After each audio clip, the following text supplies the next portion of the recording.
আমরা লাচেন থেকে এখন চুংথাং যাচ্ছি। যাবার পথে একটা ঝর্ণা দেখতে পেলাম। ঝর্ণাটার স্পিড দেখুন খালি, আমি দেখাচ্ছি গিয়ে। ঝর্ণাটার স্পিড বাপ রে বাপ।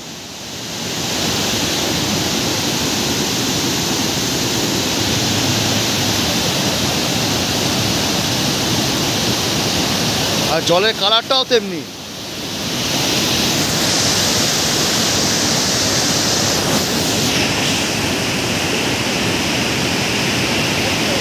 আর তেমনি ঠান্ডা, হাত রাখা যাচ্ছে না, এত ঠান্ডা। বাপ রে বাপ, বিভৎস ঠান্ডা, বিভৎস ঠান্ডা। আর জল ছিটকে আসছে এখান থেকে।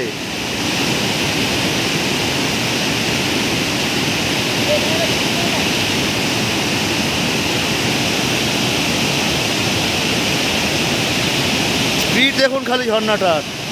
আর এদিকে ঝর্ণাটা বয়ে চলেছে এদিক থেকে ওপারে। আর এই ঝর্ণাটাই এদিক থেকে একটা ছোট্ট হয়ে পড়ছে। আমাদের রাইডাররা সব এদিকে গাড়ি রেখে দিয়েছে। এই ঝর্ণাটাই এদিকে আবার ছোট্ট হয়ে পড়ছে, একদম মানে পাশ থেকে ডিভাইড হয়ে পড়ছে। এটা ছোট নালা হিসেবে।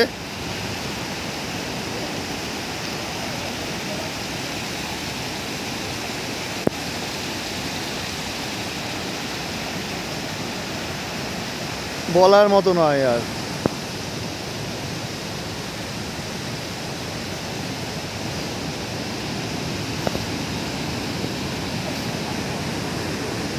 ঝর্ণাটা এদিকে আমি দেখছি, দেখুন খালি।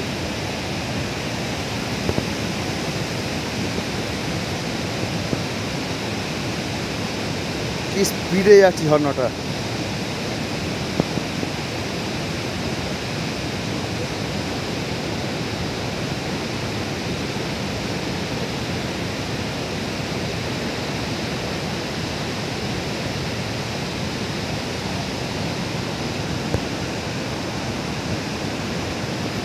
যাই হোক, ব্যাপক ঝর্ণা, ঝর্ণাটা ব্যাপক ঝর্ণা, কিচ্ছু বলার নেই। আর এই ঝর্ণা সম্বন্ধে আমার কিচ্ছু বলার নেই।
তো বন্ধুরা, আমরা যখন লাচেন থেকে বাইক নিয়ে বেরোই, আমি মিটারটা দেখাতে ভুলে গেছি, তবে আমি খাতায় নোট করেছিলাম। যখন আমরা গুরুদম্বার থেকে লাচেন আসি, তো লাচেনে তো আমরা কোথাও বেরোইনি, রাত্রিবেলা স্টে করেছিলাম।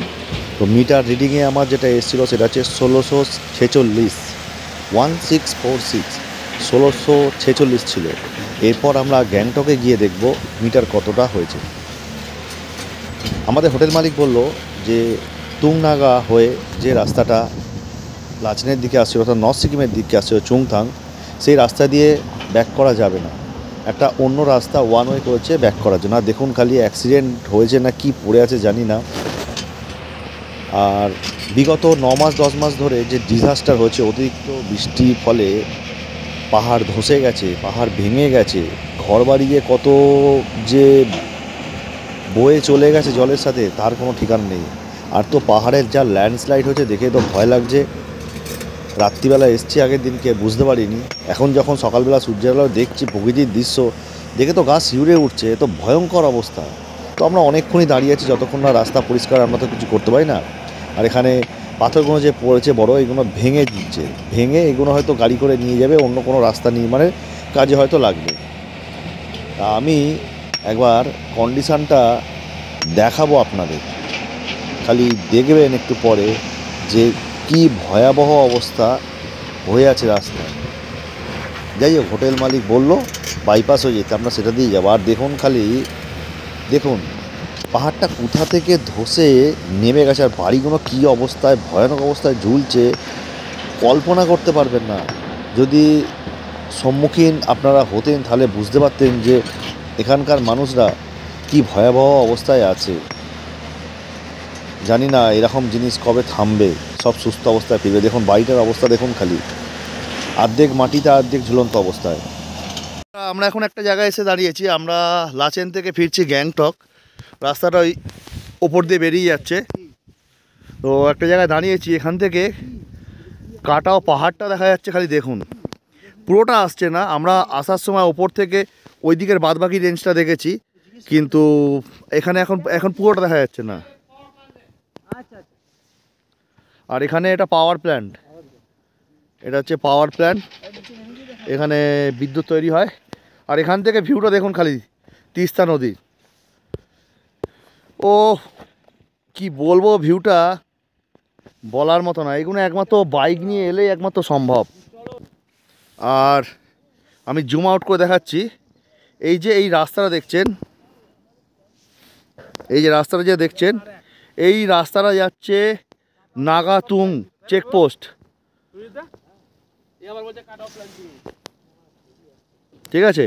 এই রাস্তাটা যেটা দেখালাম, এই রাস্তাটা চলে যাচ্ছে সিধা, একদম চলে যাচ্ছে নাগা ওয়াটারফল থেকে তুং চেকপোস্ট হয়ে। আর ওই যে দূরে যে পাহাড়টা দেখা যাচ্ছে বরফের, ওটা হচ্ছে গিয়ে লাচেন, ওটা হলো লাচেন, যেটা আমরা ঘুরে এলাম একটু আগে।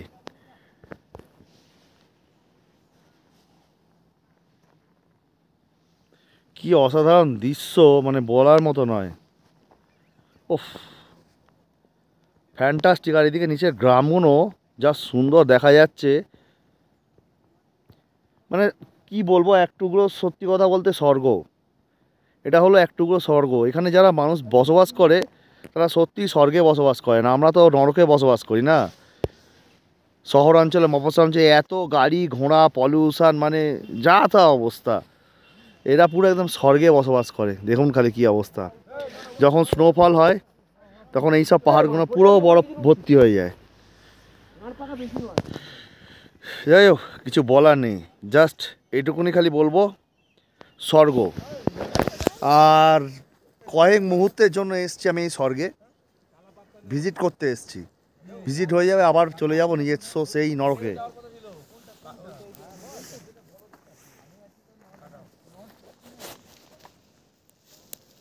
এখানে হোলি ফ্ল্যাগ ঝোলানো আছে, আর পুরো একদম এই জায়গাটা ফাটাফাটি। জানি না আমরা ওই দিকটাতে যেতে পারবো কিনা, যদি যেতে পারি তাহলে ওইদিকে কাটাও পাহাড়টা আমি দেখাবো, কাটাও পাহাড়টা আমি খালি দেখাবো পুরোটা। আর তিস্তা নদীটা নিয়ে কোনো কথাই হবে না, আমি একটু জুম করে দেখাচ্ছি। দেখুন খালি,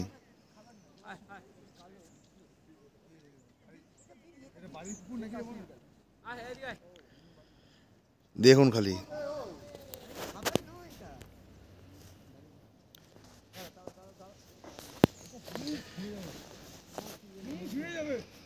আর এই হচ্ছে ভিলেজ।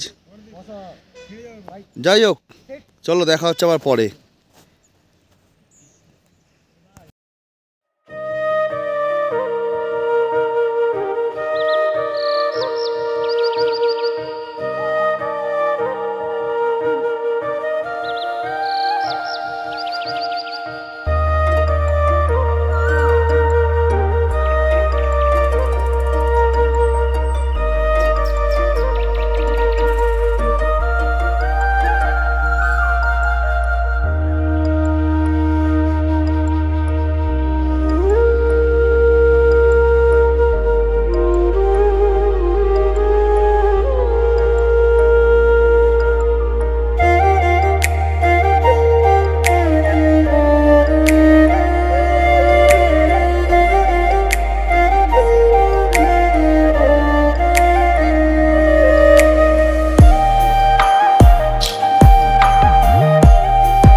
বন্ধুরা আমরা ওই পাহাড় থেকে নেবে এই ব্রিজ ধরে এই পাহাড়ে এলাম। প্রকৃতির এক সুন্দর শোভা দেখে আমরা দাঁড়িয়ে পড়লাম। কি এটা হচ্ছে তিস্তা। তিস্তার সেই সবুজ কালারের জল, এই জলের কালার যেন বলে বোঝানো যাবে না। আর ধারে পড়ে আছে সাদা বালি, পুরো সাদা বালি। আমি একবার দেখাচ্ছি জলটা কতটা স্বচ্ছ, সেটাই দেখাচ্ছি। দেখুন খালি একদম পুরো পলি নুড়ি সব স্পষ্ট দেখা যাচ্ছে। দূরেই একটা চটান আছে, সেই চটানটাও দেখা যাচ্ছে। কি সুন্দর প্রকৃতি আপন মনে নিজে বয়ে চলেছে। আর দুদিকে বললে ভুল হবে, চারদিকে দিগন্ত বিস্তর পাহাড়। পাহাড়ের মাঝখান দিয়ে এই তিস্তা নদী বয়ে চলেছে অসাধারণ রূপে। আমাদের বন্ধুরা নামার চেষ্টা করছে ওখান থেকে। অলরেডি সুরজিৎ নেমে গেছে, সুরজিৎ নামছে। আর প্রসেনজিৎ এখানে দাঁড়িয়ে আছে, প্রসেনজিৎ দাঁড়িয়ে ফটোগ্রাফি করছে, ছবি তুলছে। আমরা এখানে নেমে এলাম এটাকে ভিউ পয়েন্ট হিসেবে আমরা ছবি তোলার জন্য। ছবি অবশ্যই তুলবো, তার আগে একটা ছোট্ট ভিডিও করে আপনাদের দেখাবো সেই প্রকৃতির অসাধারণ রূপ। প্রকৃতি যে কত রকমের রূপে চিহ্নিত হয়েছে সেটা হয়তো সকলেই জেনে উঠতে পারিনি। পৃথিবীতে এমন কোনো মানুষ নেই যে প্রকৃতির সব রূপকে দেখেছে, এটা ভুল। প্রকৃতির সব রূপকে এখনও কোনো মানুষ সঠিকভাবে দেখে উঠতে পারিনি। যাই হোক, আমি সৌরভ, আমি আছি আপনাদের সঙ্গে এই প্রকৃতির এই রূপ বর্ণনা করার জন্য আমি এখানে নামলাম। আর উপরে অনেকে ফটোগ্রাফি করছে, ভিডিওগ্রাফি করছে, তবুও এই সুন্দর রূপ দেখে তিস্তার আমি আর থাকতে পারলাম না, আমি নেমে পড়লাম ওপর থেকে। কি জলের রং, হ্যাঁ, কত রকম জলের রং, সবুজ, কোথাও নীল, কোথাও সাদা। আমরা সাধারণত জানি জলের রং হচ্ছে গিয়ে সাদা। জল যেখানে থাকে সেই রূপের আকৃতি যেমন ধারণ করে, আকারও তেমনি ধারণ করে। কিন্তু আমি বুঝতে পারছি না এখানে এই সবুজ রঙটা কিভাবে এলো, জলের এই সবুজ রঙটা কিভাবে এলো। এখানে গাছপালা আছে ঠিক আছে পাহাড়ের ওপরে, কিন্তু সেটা তো প্রতিবিম্ব হিসাবে থাকে। এখানে এই সবুজ রঙটা কোথা থেকে এলো আমি এখানে বুঝে উঠতে পারছি। যাই হোক, এটা দেখার জন্য আমি এখানে নামলাম। চলুন দেখা হচ্ছে আবার আগে। আমরা গ্যাংটক যাওয়ার পথে জঙ্গু ক্রস করে, এটা হচ্ছে অন্য রুট। আমরা এসছি তুংনাগা দিয়ে এবং ফিরছি হচ্ছে গিয়ে তুং থেকে একটা রাস্তা ডান দিক দিয়ে ওপরে উঠে যাচ্ছে, সেটা জঙ্গু হয়ে ফিরছে। তো জঙ্গু ক্রস করে আমরা এখানে এসে দাঁড়িয়েছি একটা জায়গায়। এখানে মোমো ফোমো চাউমিন পাওয়া যায় বিভিন্ন। এই ব্রিজের ধারে আমরা ঝর্ণা পেয়েছি। ঝর্ণাটা আমি একটু জুম করে দেখাচ্ছি।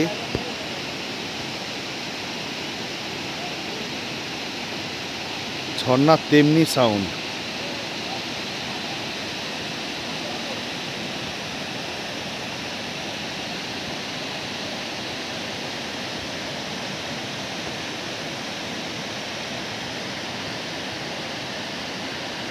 সেই জলের কালার।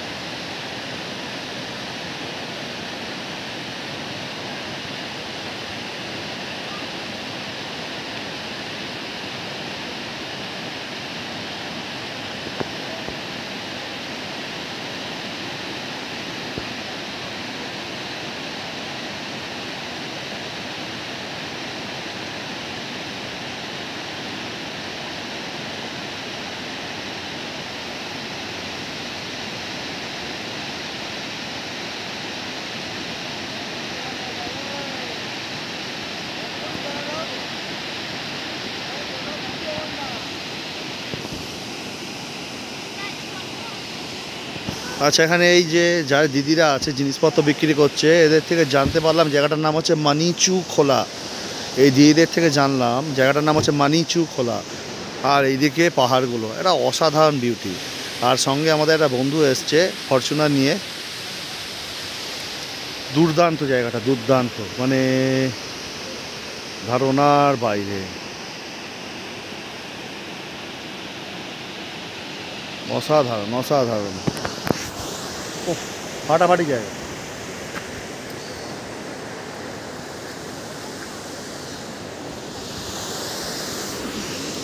চলুন আগে এগোই, দেখা হচ্ছে আগে। আর এই ব্রিজটা হ্যাঙ্গিং ব্রিজ, তবে এইরকম অস্থায়ী ব্রিজে না ওঠাই ভালো। যখন এরকম একটা পাকাপোক্ত ব্রিজ থাকবে, এরকম ব্রিজে দাঁড়িয়ে ছবি তোলা ঠিক আছে, কিন্তু এরকম অস্থায়ী ব্রিজে না ওঠাই ভালো। একটা বিপদ বা দুর্ঘটনা হতে পারে। দয়া করে যদি এখানে কেউ আসেন, এই ব্রিজটাকে অ্যাভয়েড করার চেষ্টা করবেন। চলুন দেখা হচ্ছে আগে। আমরা রাস্তায় যেতে দাঁড়িয়ে পড়েছি, একটা অরেঞ্জ গার্ডেন পেয়েছি। অরেঞ্জ গার্ডেন এখানে দাঁড়িয়ে পড়েছি। এই হচ্ছে অরেঞ্জ গার্ডেন। ভর্তি এখানে কমলালেবু ভর্তি পড়ে আছে, ভর্তি কমলালেবু পড়ে আছে। দাদা 5টা মিনিট দাও, 5টা মিনিট। এখান থেকে বের কর। বিশাল বড় অরেঞ্জ গার্ডেন, এটা বিশাল বড়, মানে এর দিক দিগন্ত ঠিকানা নেই কোনো। এই দেখুন, আর এখানে বাগানে কত কমলালেবু পড়ে আছে। বিশাল বড় কমলালেবু বাগান। মানে এখানে এই বাগানটার কোনো ঠিক ঠিকানা নেই, কত দূর বাগান আছে আমি দেখাচ্ছি নিচে থেকে। জানি না আমি দেখা যাচ্ছে কি না। একদম দিগন্ত শেষ প্রান্ত পর্যন্ত কমলালেবু গাছ ভর্তি, এখানে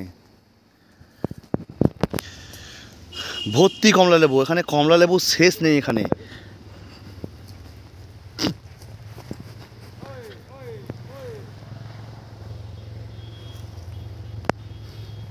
পুরো বাগানে ভর্তি হয়ে পড়ে আছে কমলালেবু, এখানে ভর্তি হয়ে পড়ে আছে। আমাদের এখানে কলকাতায় কমলালেবু লোকে খেতে পায় না, এখানে কমলালেবু গাছ থেকে পড়ে আছে, ধারণার বাইরে। ভাবা যায় কখনো? পুরো দেখছেন এখানে নিশ্চয়ই বিস্তর বাগান, ভর্তি কমলা। হ্যাঁ, বিস্তর বাগান কমলালেবু ভর্তি। আর এখানে আমি আর রিকু, চলো বেরিয়ে চলো আস্তে আস্তে। বাগানটা দেখুন খালি, কি বিশাল বড় বাগান, কি বিশাল বড় বাগানটা দেখুন খালি। কত কমলালেবু পড়ে আছে দেখো, কত কমলালেবু পড়ে আছে দেখো, ওরাই দেখো ভর্তি কমলালেবু পড়ে আছে। মানুষ কমলালেবু পায় না। ওরে বাপ রে বাপ, দেখুন খালি দর্শকগণ, কত বড় কমলালেবুর বাগান, মানে ধারণার বাইরে এত বড়, এখনো চলছে।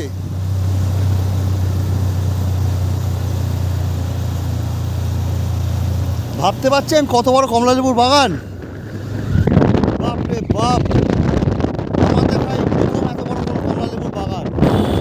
আমরা নরসিংদী থেকে ফিরছি জঙ্গু হয়ে, রাস্তার ধারে একটা কমলালেবুর বাগান পেলাম। এখানেও কমলালেবু ভর্তি, এখানেও তাই।